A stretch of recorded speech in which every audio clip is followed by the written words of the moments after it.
भारीतला brand पेतात, नाही तर धर्माच्या बाबतीत संपलेले लोक आहे महाराज. एक आईतून मुलगा व्हायला राहतो, काय सत्य करून करायचं? एक मुलगा आहे आणि तोही आईतून व्हायला आहे. काय मला सांगा, एक आईला काय एक भाकर लागते, 2 तांबे पाणी लागते, वाटीवर काढावं लागत. अरे आईच तुम्हाला जड झाली सांभाळायला. म्हातारी मेली, म्हातारा राहिला, पोरांची मीटिंग झाली, महाराज कोणच्या का ठेवायचा? कोण? एक लहान कबूल झाला तर तो म्हणला ही एकर जमीन मला खायला द्या, मी भाकर घालणार आहे. कोणला? आता मग ती जमीन 40 लाखाची, मात्र भाकर केवढीच खातोय? 2 बनियन 2 अंडरपॅन्ट तर वापरतच नाही म्हातारा. 2 बनियन आणि 2 कोपऱ्या, 40 लाखाची जमीन घेतली नालायकानी, बापाला भाकरी घालायची आणि जमीन त्याचीच बापाला. आणि म्हातारा मारायच्या टायमाला यानं मिवणीच्या नावे करून दिली ती जमीन. 13 झाले त्याला ती सापडवला की कुदाकुदी ना घ्यायला जमीनच मिवणीच्या नावावर आहे. तो साडू नांगट होता, तो म्हणला आपल्या बायकोला कोणी बोलावं फक्त, आखा वाडा हाणीन गप राहिलेलं. साडू मिळाला, तिने दुसरा साडा केला, जमीन सोडायची का?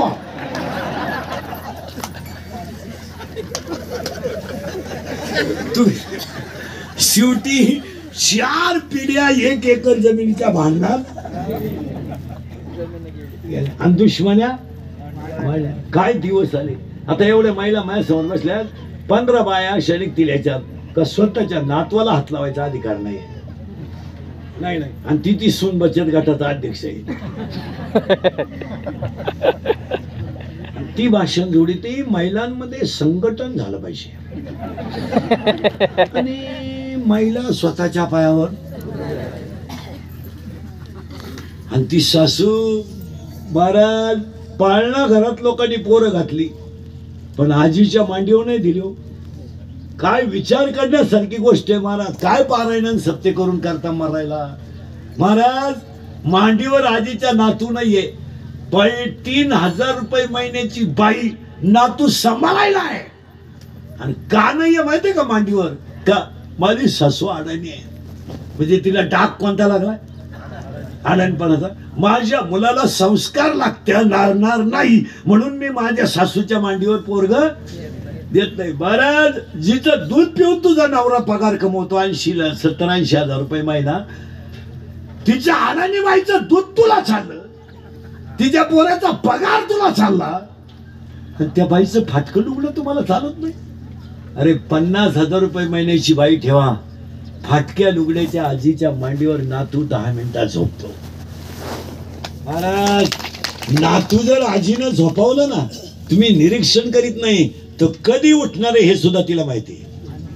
काय अभ्यास आहे. शेजारच्या बाईच्या घरी बसली ना, ती म्हणते नाही आता राहायला पाहिजे, आता त्याचा उठायचा काय चिंतन आहे महाराज. आता तो उठल आणि त्याला उठल्यावर काय लागतंय हे तिला माहिती आहे. हा तो उठलाय ना, ते थोडंसं दूध कळणं त्याला जर दिलं मग नाही काळजी, एकदा मग माझ्या संगत राहतो पण द्यावा लागत.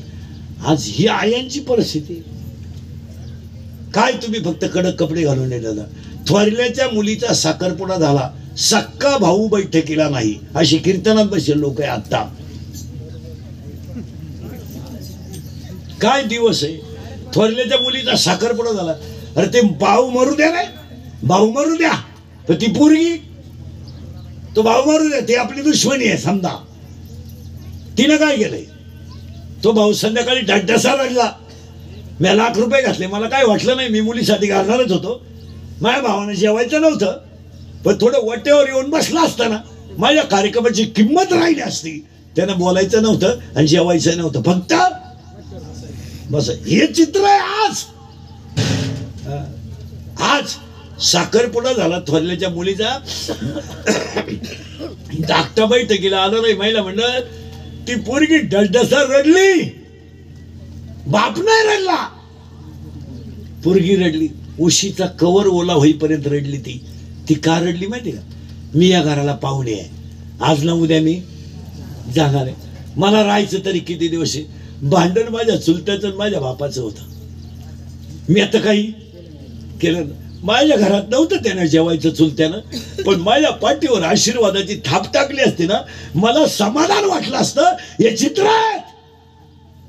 एवढे खाली गेलेत लोक, एवढे खाली. या गावांमधल्या राजकारणाने गावांचं वाटोळं करून टाकलं मला. हाच त्या साहेबाचं काम करतोय ना हा ह्या साहेबाचं काम करतोय. दहावे सुद्धा पार्टीवर आहेत गावात, दहावे. या पार्टीची लोक त्या पार्टीच्या दहाव्याला नाहीत. इतकी भिकार लोक झाल्यात, इतकी भिकार. पुढे सांगा तुम्हाला, सुतक न धरण्यापर्यंत लोक गेलीत. अरे कुठं फेडाल? हे काय घेऊन बसले तुम्ही? हे सकाळी आहे, दुपारी नाही. 5 वर्षात 5 सरकार झालेत महाराष्ट्राला. कोणता माणूस सत्य यायचा राहिला 5 वर्षात? सांगा ना तुम्ही. 2-2, 3-3 महिने सगळ्यांनी सत्ता भोगली ना, आणि आता सगळे एकत्र नाही. आणि तुम्ही गावांचं वाटोळं करून टाकलं. नालाय गो पार्ट्यान पायी फार वाटोळं झालं. थोरला भाऊ दुसऱ्या साहेबाचं काम करतोय म्हणून धाकटा त्याचा कांदा त्याच्याकडे जाऊ देईन अशी बसलेली लोक आहेत तिथं. आता त्यानं ग्रामपंचायतीला विरोधात मतदान केलं, मग त्यानं 9,000 रुपये पार्टी देऊन पोरीचं लग्न मोडलं भावाच्या. आता काय माय किती वाईट परिस्थिती आहे. इंदुरीकरचं कीर्तन आहे भाऊ हे थोडं झोंबात पण खरं आहे. मी म्हणजे वाल्या कुळे सध्या, सगळ्यांचे घोडे एकटाच खातो असा माणूस नाही राहिला का त्यानं मला घोडा लावला नाही. आणि माझा एकच गुण आहे, फक्त खरं बोलतो. अरे काय करायचं तुम्हाला राजकारणाचं? रक्ताचे नाते संपले कोण आहे? कोण आहे? अरे भाऊ किती दुश्मन असू द्या, भाऊ येतो नाही बोलत, ऍडमिट करा. तो पोराला बोलून घेतो. अडचण असली तर त्या चुलती का पैसे माझ्याकडून नको घेऊ. आणि तिला मी सांगून ठेवले 400-500 रुपये तुझ्या जवळ राहू दे. आणि घरात स्वयंपाक होईना ना, तुझ्या चुलतीनं 5-6 भाकरी टाकेले, तेवढ्या चपात्या पण मिरची घेऊन जाय. कोण ऍडमिट आहे? भाऊ हा बोलत नाही, दवाखान्यात जात नाही, पण 500 रुपये दिल्याशिवाय यातला तुम्हाला कोणता 500 देतो सांगा मला.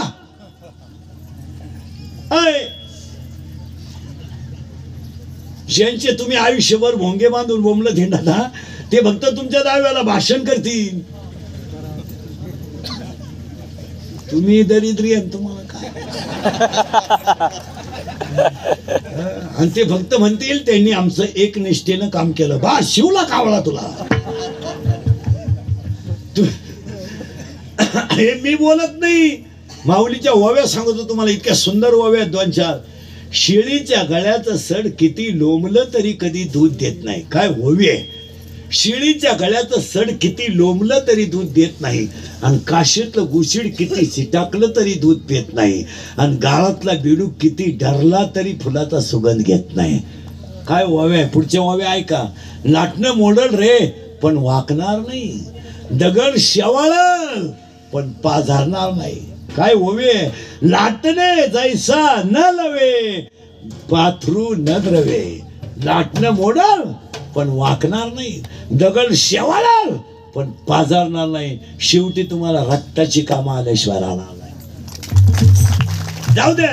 हे बाय, हे व्यवहार आहे. भांडण हा व्यवहार आहे, तो कमी जास्त बना होणार ते, पण शेवटी प्रसंगाला वा. प्रसंगाला असं कसं? प्रसंगाला पाहुणा नाही काम आहेत, प्रसंगाला घरातलेच काम आहेत. नाही जावा बोलती नाही बोलती, पण नुसती जावा ऍडमिट केली ना तर ती शेजारच्या बाईला सुद्धा म्हणती आता आमचं सोयीचं नाही तर मला जाऊनच यायला पाहिजे. पण ती एवढं येते काही बरं मारीत बिरीत नाही तर मला जायलाच.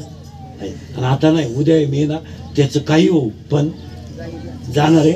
आम्ही दोघींनी एकत्र खुरापण्या केलं, मला नजर खालून तिला वा वा वा. आणि ती जातीच, नवऱ्याला हल्ली तरी जाती, शिव्या दिल्या तरी जाती. आणि ती म्हणती तुला नाही धरायचे नाते, पण मग आम्ही एकत्र राहिलोय. शेवटी 2 घरच्या 2 बाया, पण नाते जुळल्यामुळे एकमेकावर प्रेम करतात. नाही तर त्यांचा काय रक्ताचा संबंध नाही, पण एकत्र राहिल्यात, एकत्र खेळल्यात, एकत्र कामं केलेत. मग ही परिस्थिती थोडी पुढे सरकायची आपल्याला. देवाने इथं होतो आपण, हे दिलंय आहार, इथं चाललंय आपलं. आणि खाणं जरा चांगलं ठेवा. हे बाहेरचं खाणं बंद करा. सकाळी वडे काढले,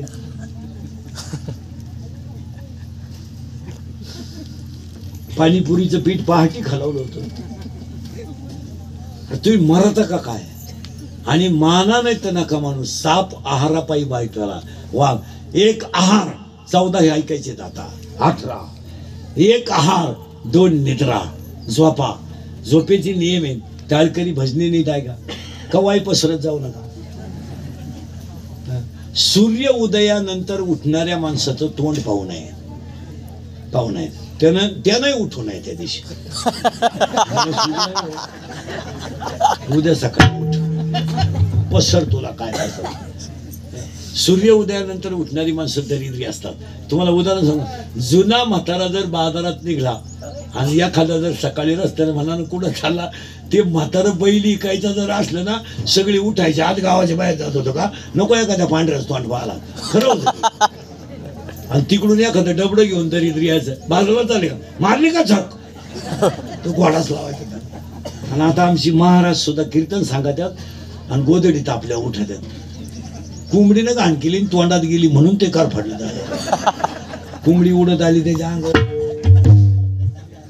तुम्हाला वाळवंटापासून प्रसाद कोविडपर्यंत काय माणसं. सूर्य उदयानंतर कधी उठू नये. हे भजने ध्यानात ठेवा. हा आता काय माग आणि अख्या रात कधी भजन करायचं नाही. तुम्हाला ते 5 वर्षांना एवढायची सवय लागली. कोंबडा अरे बो तुमच्या बापानं भजने केली. भजन लईत लई 11:30 बस बस. 3 गवळणी, 2-3 अभंग, एखादी गवळण, चहा, घर. अख्या रात 1.5 किलो गुळ आणि एकच गवळण. डोळे मारीत राहता झाले. अरे मोडीच चालली, मारीत कोण झाले बरं. राहता एवढ्या फाटी डोळे मारीन कोणला. त्याचं ते दुसरं म्हणला, तू मध्ये का म्हणून बोलला, गेलं भजन उडत मारामारीत 15 मिनिट.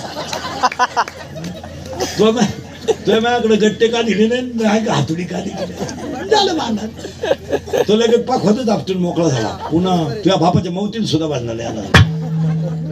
तो दुसरं लगेच म्हणा नवं भजन निघालं भजन. आणि अख्ख्या रात एवढा त्यात. आणि ज्याच्या घरी भजन तो झोपेल. आणि तो यांना 11 रुपये नारळ देतो. भजने 22, 50 पैसे तरी रात पडत. तर ज्याच्या का 11 आले तोही निघून गेला. काय सांगा. भजन असं नाही करायचं महाराज. मन प्रसन्न आहे तोवर भजन करायचं. मन चंचल झालं भजन बांध. काय हे बा, आपण काय रोजानं नाही. आपल्याला आनंद लुटता आला पाहिजे. 8:30लाच भजन सुरू करावं. एकादशीचं भजन सुद्धा 9, 9:30 नाही, 8, 8:15 लईत लई 8:30. 8:30ला भजन करावं. नॉन स्टॉप पहिले 2 एखादी मालिका म्हणावं. थोडं 5 मिनिटं गॅप घ्यावा, चहा पाणी घ्यावा, 1-2 गवळणी म्हणावं. 10:30ला भजन संपलं पाहिजे. अख्ख्या रात वाऱ्यानं कुंड झाली. वारं आलंच कुठं. आणि अभंग तेच आपली आहे ता आणि आळंदी हे गाव. त्याच्यात दुसऱ्याला म्हणायचं तू चाला शिकावून मला. मला चूक काढतो हा बा टाळ. आणि ज्यांच्या घरी देवळाची शेजारी घरी त्यांनी म्हणावं, अरे एवढ्या त्यात कर पाच झोपा गेल्या बा. देवाजवळ राख नाही असं झालं बा. आणि त्याच्या पोरातीचा वरातीचा डीजे तांबडं फोड चालत होतो. त्याला काही त्याची बायको नाचती. काय नवीन आता या बायाने तर तुम्ही इतका येडेपणा केला. या वर्षी गेल्या वर्षापर्यंत हळद होती, आदल्या दिवशी दुसऱ्या दिवशी लग्न. आता या बायाने यंदा भावलाटपणा आणलाय. अहो दुष्काळ पडलाय महाराज. आता उगाच तुम्ही मुळाच्या काढायला आहे, तुम्हाला जाणवत नाही. नाही तर बाहेर चित्र असं आहे महाराज. शेतात शेतकरी रडतो. आज चित्र आहे जानेवारीतलं पाणी नाही, पिकं नाही. आता तुम्ही मी आपण भाग्यवान आहे. काहीतरी आपलं मागच्या जन्मीचं पुण्य आहे. निदान ती वेळ आपल्यावर नाही. काळ्या आईचे आपल्यावर उपकार असेल बाकी. आणि हे मानावाच लागेल महाराज. निदान रब्बी तरी आपले आहेत. आणि ह्या बायाने बावळटपणा केलाय. तो मेहंदीचा कार्यक्रम काढलाय. कुठून लागणार. अरे तुमचे का डोके फिरले का काय. 10,000 रुपये खर्च आहे मेहंदीला. 700 लोकांचं जेवण कशाला मेहंदीला. आणि मेहंदीला काय तो 20 रुपयाला कोण आहे. 10 रुपयाला तो 10 रुपयाचा कोण आणायचा. फक्त कुत्र्याची घाण, मांजराची घाण, गांडोळं बिंडोळं त्या हातावर काढायची. इथून सुरुवात करायची. इथून चिमण्या बसेल, कावळे बसेल का इथून. आणि मेहंदी जेवण 700 लोकांचं जेवण कशाला, आणि 10 रुपयाचा कोण. म्हणजे असंच आहे. कोलगेटची जाहिरात करणार आहे, म्हातारीला दात नाही, कोलगेट लावायचं कुठं. टीव्हीत एक जाहिरात आहे, त्या म्हातारीला दात नाही, ती म्हणते मला पोषण देतं, मग तू चुळी ती कुठं आता काय.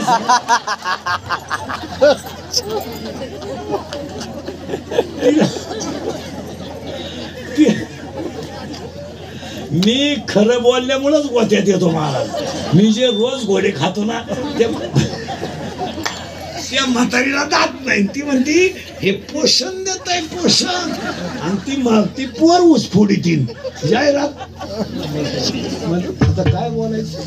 आता फेर अँड लवली लावून जर मी माणसं गोरे होत असते, मी इतके दिवस सावळा राहिलो असतो. काय तमाशा चाललाय, आंधळ दळीत आहे. समाज संपला महाराज. MSc PhD माणसं 6,000 रुपयानं प्राध्यापक आहेत. एवढा खेळ केला हे एज्युकेशन लोकांचा. आज MSc PhD माणूस आहे, त्याला दर्जा काय, आणि तो 7 आणि 8,000 रुपयाने प्राध्यापक आहे. काही भविष्य नाही का होतं. त्याला गाडी घेऊ वाटत नाही, त्याला बांगला बांधा वाटत नाही, त्याला मुलगी चांगल्या घरात द्यावं वाटत नाही. आज काय जीवन आहे. आज 28 वर्ष पुस्तकं उलटी पालटी केली. त्याच्या आईनं गळ्यातली दागिने मोडले, 2 चपात्याचं पीठ होतं शिल्लक. माझ्या भाऊला कॉलेजला जायचं, बाजरीची भाकर त्याचा अपमान होईल म्हणून त्याला 2 चपात्या द्यायच्या, आणि म्या भातावर दिवस काढायचा. हे चित्र तिच्या आईचं. काय बोलायचंय, 2 चपात्याचं पीठ होतं, तेवढ्या 2 चपात्या भाऊला कॉलेजला जायला करून दिल्या, आणि तिनं शिळ्या भाकरी चुरल्या, त्या भिजवल्या, आणि त्याच्यात मिरची कांदा टाकून भुगा करून खाला. हस्तीच्या पोराला 7 आणि 8,000 रुपये पेमेंट आहे. काय तिचं मन म्हणत असेल सांगा. बोलायचं नाही कोणी. मी बोललो तो मी गुन्हेगार, मी बोलत होतो मागे. मी रोज लफडे निस्तारितोय, रोज लफडच आहे माझ्या आयुष्यात. मग मी मेलोच मिठा द्या का काय. उठलो का लफड सुरू. आज शिळीला बोलला आणि उद्या बोकड्याला बोलला, आज गायला बोलला आणि उद्या बाईला बोलला. अरे कुणाला तरी खरं बोलू द्या, धर्म संपेल. आणि खरं सांग मला, अडाणी माणसाचा वापर झाला असताना चाललं असतं. पण आज ग्रॅज्युएट आणि पोस्ट ग्रॅज्युएट, मी स्वतः ग्रॅज्युएट आहे ना.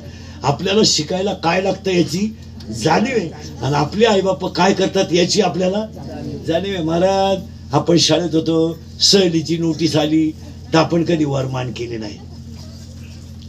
सगळे पोरं बोटवर करायचे, मला सहलीला यायचं. आपण खाली मान घालाय. सर म्हणायचे का रे आज पैसे नाही भरीत का.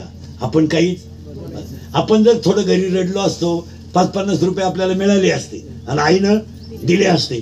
पण आपल्या डोक्यात होतं ते 50 कमवायला तिला 3 दिवस रोजा जावं लागेल. मग आपण घरी सांगायचं नाही का सहल जाणार आहे, आणि आई सरला सांगायचं आमच्या घरचे नाही म्हणत्या, मला सहलीला यायचं. काय दिवस होते आपले. सहलीला नाही जायचं, सहल आली नाही जायचं, ट्रिप आली नाही जायचं. किती गरिबीत आपण शिकलो. आणि आपल्या ज्ञानाची किंमत जर 7,000 रुपये महिना होत असेल तर कोणालाही दुःख होणं साहजिकच आहे. आज आपल्याला एकच वही राहायची महाराज, 3 विषय तिच्यात, इतिहास, भूगोल, नागरिक शास्त्र. एका वहीत 3 भाग पानं गाड्या घालायच्या. आणि गणिताला वही काही नवी नव्हती, जुन्या वह्या फाडायच्या, त्या दामनानं शिवायच्या, आणि असा पुरा गठ्ठा करायचा गणित आणि भूमिती. आणि घरचे म्हणायचे एवढे तुला आता वर्षभर वही घ्यायची. आणि खरंच मिळ घ्यायची नव्हती मला. 15 पैशाला रिफिल मिळवायची तर 3 दिवस रडायला लागायचं.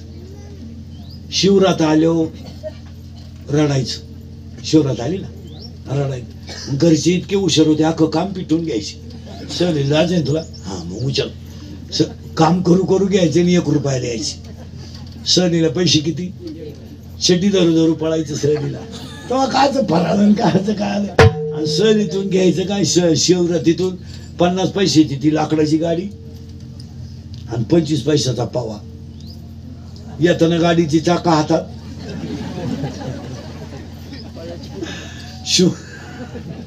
शिवरातही गेली आणि वरून शिवरातीवरून आल्या घरच्यानी म्हणायचं घास का रुपया नव्हता दिला का. तो मिळाला रे माणूस. संपली माणसं मला. आणि आज त्या माणसांचा वापर जर असा झाला तर जीवन संपन्न मला. हो, हे मी बोलत नाही, आपल्याला सावध होणं काळाची. आता आपल्या पोरांनी सावध झालं पाहिजे, या कटण्यातच पडणे नाही. ज्याने त्याने ज्याच्या त्याच्या नाकाच्या शेंड्याच्या सरळ रेषेत संसार करणे. काय कोणी नाव ठेवल्यानं फरक पडत नाही. आणि कोणी कोणाला देत नाही, कोणी कोणाला देत नाही. आपण आपल्या रेषेत जगाव. आता पहिला आहार, दुसरा निद्रा, 2 झाले बरं का, 16 राहिले. 3 बाय, ते सगळ्यांना आहे. 4 मैथून, ते सगळ्यांना आहे, मिटले 4. आता 14 राहिले, 18तले 4 गेले. 1 हात, याने दान करा. आता हे श्राद्ध आहे. आज एवढा खर्च करील ना हा कांबळे परिवार, 1 रुपया वाया जाणार. कांबळेने लिहून ठेवायचं 6 महिन्यात तुम्हाला आज गेलेले पैसे मिळतील. देशमुख परिवाराने ध्यानात ठेवायचं, 1 वर्षात 6 महिन्याच्या आत पैसे मिळणार तुम्हाला. एवढे नाही मिळाले माया कोण घ्या. नाही पण आई बापासाठी केलं दान. आता हे श्राद्ध करतो आपण, दान करा ना. अन्नदान आहे, ज्ञानदान आहे. आणि इथं पैसे घाला ना. आणि इथं गेलेला पैसा फेल नको, तिथं का लागला. 13 लाख ग्रामपंचायतीला घातले, 3 मतानं पाडला. 13 लाख काय गेले. आणि तुम्हाला आमच्या गावात नाला की तुला कोणच्या मारा सांगितली होती, आपली कांदी लावली बसायचं, तू काय गावाच्या नावात बघ. महाराज, शहाण्या माणसांचं या क्षेत्रात काम राहिलं नाही.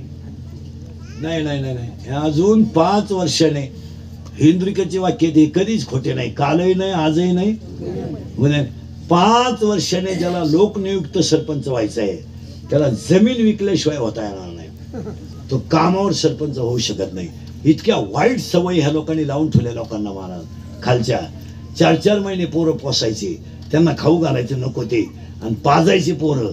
यांनी शहाण्या माणसाचं कामच ठेवलं नाही. महाराज नाही, हुशार सेवानिवृत्त प्राचार्य, सेवानिवृत्त वकील, सेवानिवृत्त न्यायाधीश, डॉक्टर, ही लोक ग्रामपंचायतीत कधी उतरलेले दिसले तुम्हाला. प्राध्यापक, काही पैसे त्यांना जमूनच देणार नाही लोक. यांनी यांचा मक्ता घेतलाय. मक्ता, घरात सासरा दमला का लगेच सुनाचा नंबर लावायचा. सून दमली का ह्याचा नंबर लावायचा. येईन दमली का साडूचा नंबर लावायचा. यांनी बार गावं पॅक करून टाकली. महाराज, एक कीर्तनकार सुद्धा महाराष्ट्रात सरपंच नाही. आम्हाला आखलीच नाही का.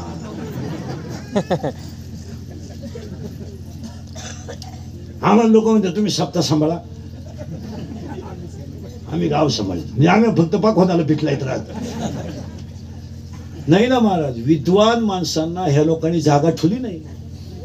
आणि हुशार माणसांशिवाय गावातले आता कारभार काही नाही. मला ऑनलाईन काम आलंय, सगळ्या क्षेत्रात टक्का झालाय. आता टक्क्यावर काम आहे सगळं. नाही तर 1 किलोमीटर रस्त्याला कुठं कोटी रुपये लागतात का. सगळ्यांचा टक्का, ज्याच्या वट्यावरून डांबरी जातोय त्याचा सुद्धा टक्का आहे. वट्टा सारखवायचा टक्का आहे, इकडून घेतो. आता तुम्ही काय ठरविले, मला सुधरवायचंय का तुम्हाला संपवायचंय, काय करायचं काय. तुम्ही सुधरा नाही तर मला संपवा. एक इच्छा सांगतो तुम्हाला माहिती, मी मेल्यावर तरी तुम्ही सुधरा बुवा. कारण आता मी आहे तर तुम्ही सुधरू शकत नाही याचा अंदाज मला आलाय. आणि मी असाही गेलो तर तुमच्यात काही बदल होईल असं वाटत. हाच माझा जीवन गौरव पुरस्कार. पण एक ध्यानात ठेवा महाराज, मी गेल्यावर सुद्धा तुम्हाला आपली आठवण येणार. हा काय म्हणत होता तुम्हाला, आता राग येतोय येऊ द्या. आणि खरं सांगा, आपल्या माणसांना बोलत पाहिजे. आज हे तरुण पोर आहेत, यांनी चांगल्या ठिकाणी उतरलं पाहिजे. दंगली बिंगलीत कशाला उतरायचं घेण्यात देण्याचं. तरुण पोरं ध्यानात ठेवा, इतकं बेकार काम आहे महाराज. आपल्या पेनामध्ये मोबाईल आहेत.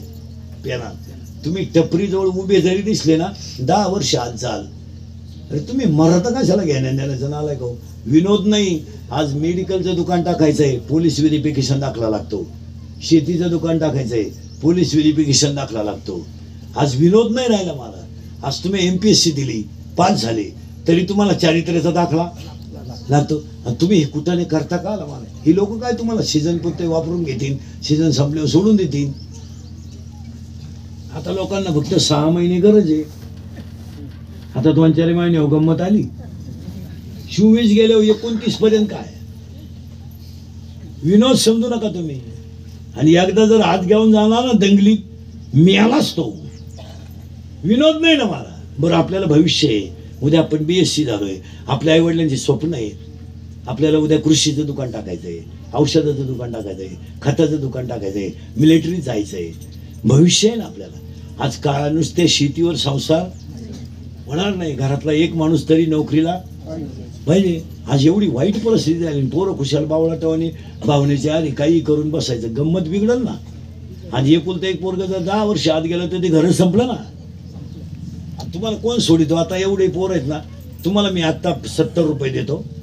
फक्त हाताला पट्टी बांधा आणि पेंट गळ्यात घाला. 2-3 ठिकाणी चिकट पट्ट्या लावा आणि अख्ख्या मल्हारवाडीतून मला तुम्ही 200 रुपये आणून दाखवा. मी 2000 देतो तुला. चाल 200 मला दे, 1800 तुला घे जा. कोण पठ्ठ्या देतोय तुला 200 रुपये मला पाहू दे. फक्त माणसं पाहिल्यावर करायचं. तो लागेल तर काहीच नाही तुला. फक्त माणूस आय आय